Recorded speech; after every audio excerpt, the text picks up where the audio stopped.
Hello friends, myself Sunil Kumar Jadhav. Welcome back to my channel Science, Chemical Reactions and Equations, in which we are going to see about decomposition reaction in this video. So see this video up till end. In the earlier video we have seen about the combination reaction. Before starting this, I would like to suggest something to you.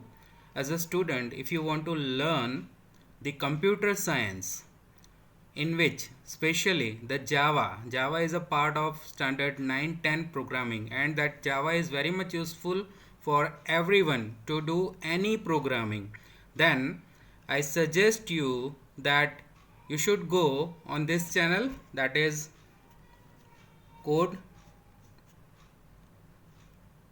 Dictator. This is the channel made by Kalpesh Mali, and he is a very nice programmer. You can learn about the basics of computer science on this channel. So this is my suggestion for all my students. Once go on this channel, that is Code Dictator, and see and learn the computer science easily. Let us begin with decomposition reaction. Decomposition reaction, while we are learning, before that we need to remember the combination reaction. In combination reaction, we have seen two or more components are combined to form a single product. In this, decomposition reaction is exactly opposite to that one. In that, single reactant break down to give simpler product.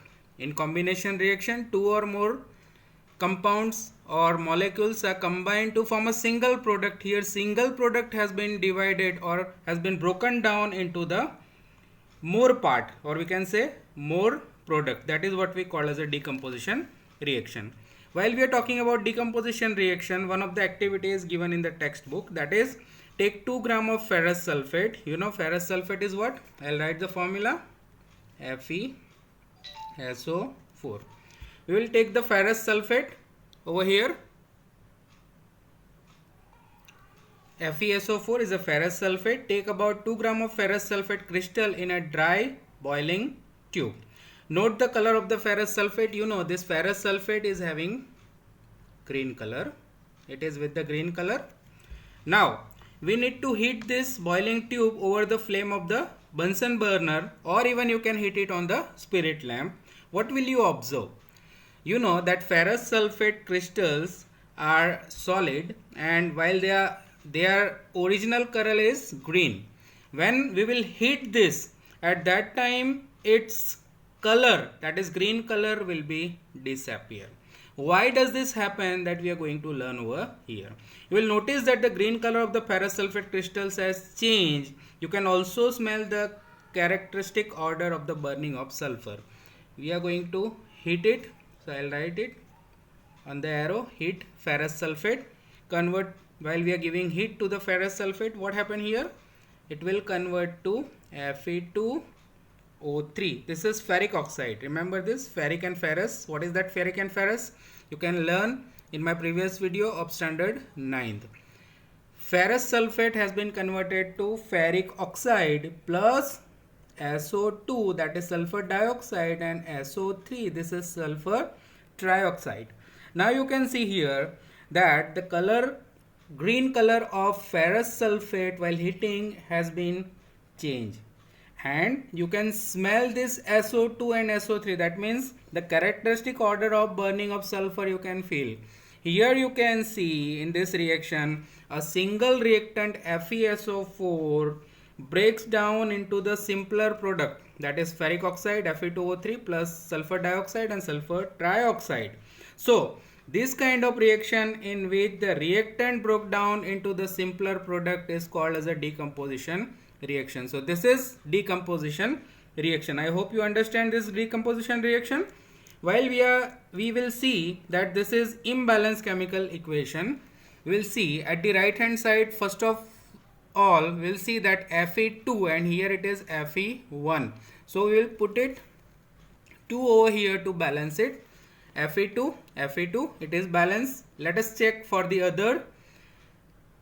Fe2 done. Sulfur now becomes 2. Here also 1 sulfur, and here it is 1, it is 2, done. Fe2, S2, O, that is 4 2s are 8, and here we will check it 3 plus 2 5 plus 3 8. So this is how we can balance the chemical equation also. So this is decomposition reaction. Ferrous sulfate crystal, while we are talking about, it contain FeSO4 into 7H2O, loses water when heated, and the color of the crystal change. While it is losing the water molecule, its color gets changed. It then decomposes to the ferric oxide, then sulfur dioxide and sulfur trioxide. Decomposition of calcium carbonate is another example of it, even though this reaction is thermal decomposition. Thermal decomposition. What is the meaning of thermal decomposition? Thermal means what? Heat. When we provide heat to do the decomposition, the reaction is called as a thermal decomposition. Even this above reaction is also thermal decomposition because we are using the heat.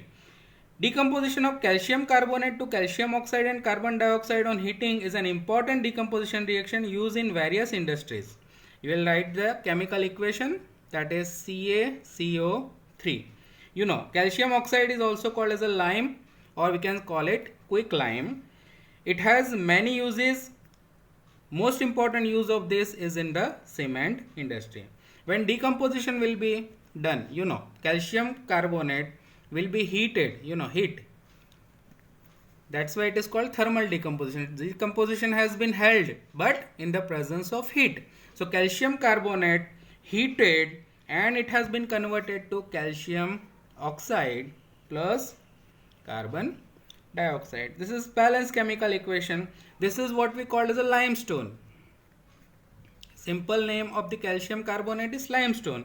When we hit this limestone, it has been converted to quicklime and carbon dioxide. Another example of the thermal decomposition reaction we'll see in the activity. Take about 2 gram of nitrate powder in the boiling test tube. We need to take the nitrate powder. It means lead nitrate we need to take. Sorry, not nitrate powder. It is we are going to take lead nitrate powder. Lead nitrate, the formula we know, that is PbNO3 twice. This is what the formula of lead nitrate.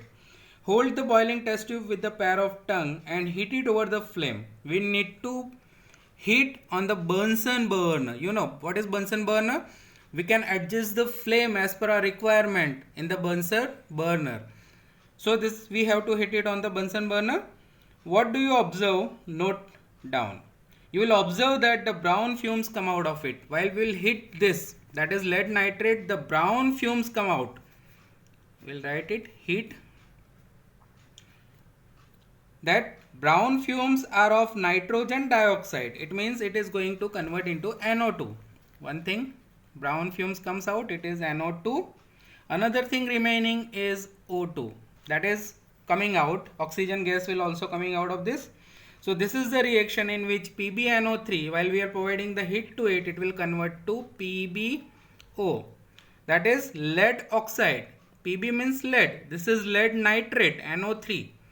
So it is lead nitrate. When we heat, it converts to lead oxide, nitrogen dioxide and oxygen. These are the components separated from this single reactant. Hence it is called as a decomposition reaction. It is held in the presence of heat. Hence it is called as the thermal decomposition reaction. We need to balance the chemical equation. You know how to balancing. Just try it at your own. This will be, I'll write the balanced chemical equation over here. 4NO2 and O2. 2PbNO3 twice heated 2PbO plus 4NO2 plus O2. Another example we have already learned, that is what if we are taking the water, we'll take 2 rods, that is electrodes, we'll connect it with the battery, and when we'll pass the current through the water, I'll put the test tube over here. When we'll pass the current through the water, that is water means H2O, its electrolysis will held and we are going to get oxygen and hydrogen gas. Even you will see that hydrogen gas will be double in proportion, H2 and oxygen gas will be less. This is what you will see while we'll do the electrolysis of the water. When we are doing the electrolysis of the water, at that time also these two gases are separated, that is H2 and O2. Even you can check, this gas is H2. Take this test tube very carefully outside, that gas should not go out, and then bring the burning matchstick nearer to this H2 gas containing test tube. You will see it will burn with the spark. And this oxygen gas, when we'll bring the matchstick near to it, the flame is increasing. It means this oxygen is combustion supporter gas and this is itself burning gas. So that will get it. This is also the decomposition reaction. That is H2O will be converted to H2 plus O2, and this reaction is electrolysis. So by electrolysis also we can do the decomposition reaction, in which we are using here electric current. This is imbalanced chemical equation. This is H2, this is H2, but this is O and here it is O2. So I will put it 2O here, but now it becomes 2 2s are 4. So I will put it 2, that is 2 2s are 4 H2 and 2 oxygen 2. This is also one of the decomposition reaction. Another activity we will do. Take 2 gram of silver chloride. Silver chloride means AgCl. It is in solid state, that we will take it. In the china dish, what is its color? We will observe the color, and after decomposition reaction we will again see the color. Place the china dish in sunlight for some time and observe the color of the silver chloride after some time. You will see that white silver chloride turns grey in sunlight. It has the original color white. It converts into grey color after some time when we'll keep it in the sunlight. So what reaction happen here? AgCl, when we keep in sunlight, at that time it has been converted to Ag, that is silver plus Cl2. That chlorine gas has been removed. This will remain solid and this will be gas. This is solid. So here what happened, that when we kept this silver chloride in sunlight, due to decomposition, silver chloride is converted to silver and chlorine gas with the help of the sun. Here also this is imbalanced chemical equation. We can balance it easily. This is Cl2, this is Cl only, so we'll put it 2 over here. But in this case Cl2 balance, but Ag becomes 2, so here we'll put it 2. So hence it is balanced. Silver bromide also behaves in the similar way. If we will take silver bromide means AgBr. That is also in solid state, and when we'll put it in sunlight, its color change will be occurs and it will convert to Ag plus, here bromine gas will be liberated, that is Br2. Again we can balance the chemical equation by putting 2. I have already explained. All these reactions, in this reaction above, what we have seen about silver chloride and silver bromide, use in black and white photography. You know, earlier when the color photograph were not there, at that time we were using that film plate in which the black and white photography was occurs, that is used by this one. And you know that they were developing the photograph with the help of this solution. What form of energy has caused this decomposition reaction? Here which energy is that? You can see it is a sunlight. The sunlight is the energy used for this decomposition. We have seen that decomposition reaction require energy either in a form of heat. We have seen that is thermal decomposition. It require energy in a form of, number 1, heat. It can also require energy in a form of light, or it can require the energy in a form of electricity. So we can say that energy we require for the decomposition reaction in any form, it would be heat energy, it would be light energy, or it would be electricity. For breaking down the reactant, reaction in which energy is absorbed is also called as the endothermic reaction. This is already we have learned. So this is all about the decomposition reaction. I hope you have understand that a single molecule has been converted or divided into the multiple. In combination, multiple join to form a single one. Here single break down into the multiple. That is what we call as a decomposition reaction. We are using heat, light, or electricity, any energy, any form of energy to decompose the given compound. So this is what all about the decomposition reaction. If you have not seen the video of the combination reaction, see my earlier video, and in next part we will see about the displacement reaction. Thank you so much.